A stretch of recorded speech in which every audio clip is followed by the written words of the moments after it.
Emily Finn joining us live from Des Moines with a closer look at what's happening right now on the all-important campaign trail. Emily.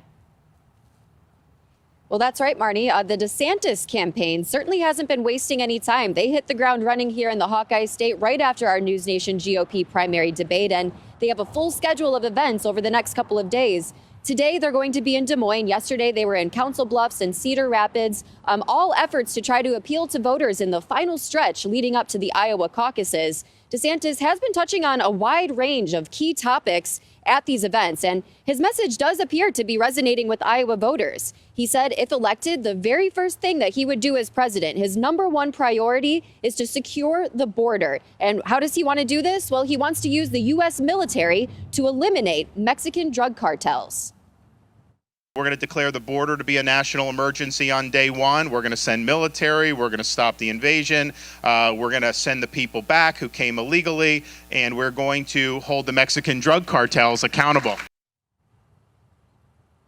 Voters at yesterday's DeSantis event telling us the governor's prior military experience. He is the only one out of the remaining GOP field to have served. They say that sets him apart when it comes to his plans to tackle foreign policy. One thing I love about him is he's the only one running with any military experience. And to a lot of the people that have served, it's, we need someone like that understands foreign policy a lot better with everything going on in the Middle East and across the world right now. So with just 6 weeks until the primary season kicks off, DeSantis is clearly seeing an avenue to victory by vying for votes here in the Hawkeye states. The Florida governor has been slowly closing the gap between him and former President Trump's massive lead in the polls, and he has been able to climb about 4 points in recent weeks. He's been touting his record in Florida on economic growth and combating this so-called wokeism. At our NewsNation GOP primary debate this week, DeSantis spoke about why he's prioritizing the early voting states. I'm looking forward to Iowa and New Hampshire. The voters are going to be able to speak, and we're going to earn this nomination. And here's what we need.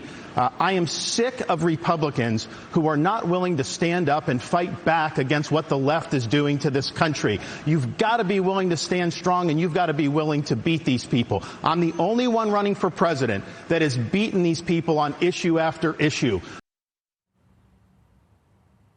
And DeSantis isn't the only one that's going to be in Iowa throughout the weekend. Former UN Ambassador Nikki Haley and entrepreneur Vivek Ramaswamy will be hosting town hall events here as well. And Marnie, before we let you go, we want to let you know that we're keeping a close eye on the RNC today. They're going to be holding a vote to vote whether or not if they're going to allow unsanctioned upcoming debates. And as we get closer and closer to the primaries, that means that the requirements are going to be stricter for the candidates. So we may see a one-on-one face-off between DeSantis and Haley in the very near future, Marnie.